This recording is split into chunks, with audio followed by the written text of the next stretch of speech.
And yung advice sa inyo, wow, this is abundance of love and happiness. So ang advice sa inyo guys is to be with your family, build a very good connection, relationship, not only with your family pero sa lahat ng tao sa loob ng inyong quantum bubble, mga friends nyo, mga colleagues nyo, kakilala nyo, kapitbahay nyo, kabarangay nyo, kapiksi nyo, lahat na mga kapiksi. You have to develop a very good relationship with all of them, guys, kasi at the end of the day, tayo-tayo rin yung magtutulungan, mga kapiksi, at saka makakatulong din sila sa inyo guys para ma-uplift yung spirits nyo.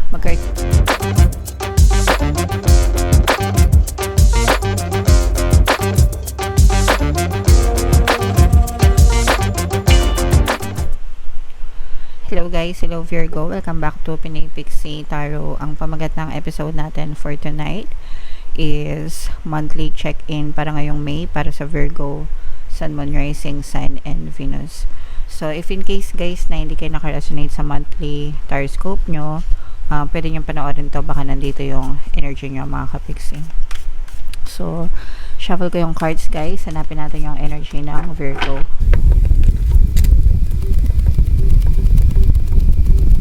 Ito guys, so Virgo, kayo ay represent ng Queen of Pentacles sa ating spread. Kung ano na lang yung mag-resonate sa inyo guys, take that message kasi hindi lahat ng mensahe ay magre-resonate sa inyo. So, first card natin, mga kapiksi, your current self, mas stronger ka na ngayon mga kapiksi, at saka for some of you, you've become a better version of yourself mga kapiksi. Parang this is Virgo version 2.0, this is you version 2.0, whereas for some of you, mas mature na kayo, mas malakas na kayo, mas matapang na kayo, mas braver, courageous, mas nag-level up kayo mga kapiksi, no? So definitely this is a better version of your self, Virgo. Yan yung current state mo ngayon. Pwedeng natuto na kayo sa mga past experiences nyo mga kapiksi, kaya mas malakas na kayo ngayon guys, okay? Yung theme of the month nyo guys, this is an air sign energy. Aquarius, Gemini, Libra. For some of you, pwedeng may air element kayo sa inyong natal chart, or you may be dealing with an air sign as well. For some of you, this is you being on the logical side mga kapiksi. Ibig sabihin, mas gagamitin mo yung isip mo ngayon, buwan ng May, mas magiging logical ka, mas mag-iisip ka, hindi ka na padalos-dalos, mas gagamitin mo na yung isip mo sa lahat ng pagkakataon, mas magiging wais ka sa mga desisyon mo, and hindi ka na padalos-dalos, okay?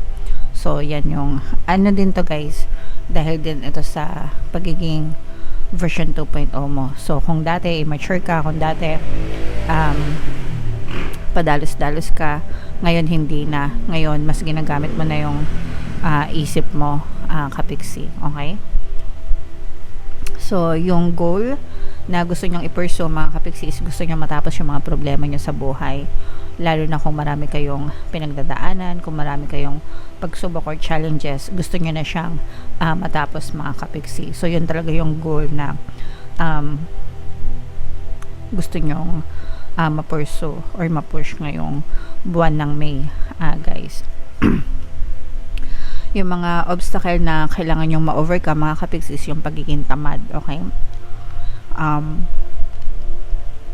Of course, kailangan nating magpahinga paminsan-minsan, no, kapag tayo ay napapagod, pero yung sobrang pahinga to the point na tinamad na, no? Yung iba ganun mas marami pa yung pahinga kaysa dun sa pagkilos. So, yun yung kailangan yung i-overcome mga kapiksi, yung pagiging tamad, yung nagrereklamo na walang trabaho pero hindi naman naghahanap ng trabaho. Gets nyo ba?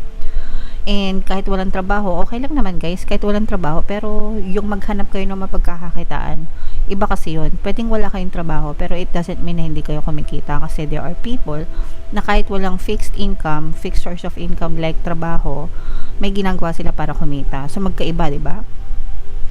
So, ibig sabihin nun, sobrang tamad na mga kapiksi, di ba? Unless, merong mga condition sa paligid nyo na hindi talaga kayo pwede magtrabaho, hindi kayo pwedeng kumita ng pera. Let's say, for example, PWD, o kaya may sakit, o kaya nag-aalaga ng maliliit na bata, wala talagang choice kundi hindi magtrabaho. But even then, may ibang tao na kahit ganun, guys, talagang kumikita ng pera. Kapag may dahilan, kapag ayaw may dahilan, kapag gusto may paraan, mga kapiksi. Okay? So, kailangan nyo i-overcome yung pagiging tamad and yung maraming excuses sa buhay. Alright? Major accomplishment nyo, this is a fire sign energy, mga kapiksi, Aries, Leo, Sagittarius. So, for some of you, guys, ibig sabihin nito, you're trying to, tawag dito, sinusunod nyo guys yung inyong desire, yung inyong passion, kung ano talaga yung gusto nyong gawin sa buhay nyo. At saka yung iba sa nyo, mga kapiksi, is isa sa mga accomplishment nyo is parang natututo kayo sa mga naobserbahan nyo sa paligid nyo, no? And na-adapt nyo yun sa sarili nyo. Kumbaga, yung mga best practices ng mga taong successful, ng mga taong nagtagumpay na sa field nila, parang pinag-aaralan nyo yung mga recipe nila, yung mga sikreto nila, ganyan, or yung mga best practices nila, and ina-apply nyo sa sarili nyo. So, it's also an accomplishment kasi may natututunan kayo. Okay? Alright. What to avoid, mga kapiksi, this is an air sign energy, Aquarius, Gemini, Libra. Kailangan nyong iwasan yung pag-overthink, mga kapiksi, at saka yung over-analyzing ng mga bagay-bagay. Yung pag-overthink, ibig sabihin yung masyadong maraming iniisip, negatively, pessimistic, ganyan, masyadong nega, masyadong maraming excuses, kagaya nga na sinabi ko kanina. So, iwasan nyo yun, guys. At saka yung over-analyzing, nagiging cause yan ng analysis paralysis, okay? Minsan, pag masyadong maraming iniisip, puro isip na lang, wala nang kilos, wala nang ginawa, wala ding pupuntahan, okay? So, kailangan nyo iwasan yun, guys. What to embrace, mga kapiksi, gaangan lang natin, okay? Gaangan lang natin, be light, be happy, and wag nyo masyadong titigan yung mga negative na nangyari na to the point na hindi nyo na nakikita yung mga magaganda sa paligid nyo. So, ibig sabihin, there's no point na magreklamo pa kayo sa mga bagay na tapos na, and look around you, kasi ibig sabihin marami pang opportunity sa paligid mo. Yung mga nangyari tapos na, wag nyo nang balik-balikan, guys, mag-move on na, and instead focus sa present nyo, lingon-lingon sa kaliwat kanan, guys, kasi nasa paligid nyo lang yung mga opportunities baka nami-miss nyo. Okay? So, yeah. And where to find support, mga kapiksi, nasa paligid nyo lang yan. At saka, guys, ito napakagandang mensahe nito kasi kung feeling nyo na biktima kayo in the past, mga kapiksi, makakalaya kayo sa victim mode, no? You will experience justice and parang makakaranas kayo ng fairness sa buhay, and ilagay sa tamang balanse yung lahat-lahat ng mga bagay-bagay sa buhay nyo. I-moderate lahat, mga kapiksi, in moderation lahat dapat. At saka nasa paligid nyo lang talaga yung mga taong magbibigay ng support sa inyo, mga kapiksi, na hindi kayo ginajudge, no? Hindi kayo ginajudge ng ibang tao. So, you will experience fairness talaga, guys, no? And yung advice sa inyo, wow, this is abundance of love and happiness. So, ang advice sa inyo, guys, is to be with your family, build a very good connection, relationship, not only with your family, pero sa lahat ng tao sa loob ng inyong quantum bubble, mga friends nyo, mga colleagues nyo, kakilala nyo, kapitbahay nyo, kabarangay nyo, kapiksi nyo, lahat na, mga kapiksi. You have to develop a very good relationship with all of them, guys, kasi at the end of the day, tayo-tayo rin yung magtutulungan, mga kapiksi. At saka makakatulong din sila sa inyo guys para ma-uplift yung spirits nyo, magkaroon kayo ng inspiration sa buhay nyo, knowing and understanding na hindi kayo nag-iisa sa mundong ito, no? Lahat tayo, pantay-pantay, lahat tayo parehas guys, okay? So ito guys, i-mind nyo na tong harmonious relationship, abundance of love, abundance of happiness, itong justice guys, itong mga opportunity sa paligid, i-mind nyo na yan sa comment section. Yan yung mga magagandang energy para sa inyong guys ngayong May. So, ang kining nyo na guys, i-claim nyo na sa comment section. Alright, so bunot lang tayo ng isa pang card para sa inyong additional message, Virgo guys. Shuffle ko to, habang sinashuffle ko to guys, panoorin nyo muna yung video natin regarding sa ating paano mag-manifest ng abundance video course. Kapiksi, sawa ka na ba sa mga struggles at hirap sa buhay mo? Masipag ka ba at masikap sa buhay ngunit hindi ka pa rin umaasenso? Ilang beses ka na bang nag-attempt mag-negosyo at mag-invest pero palagi ka pa rin nalulugi? Sa pagkakataon na ito ay maaaring may subconscious beliefs ka na nagiging balakid sa iyong pag-unlad at pagyaman.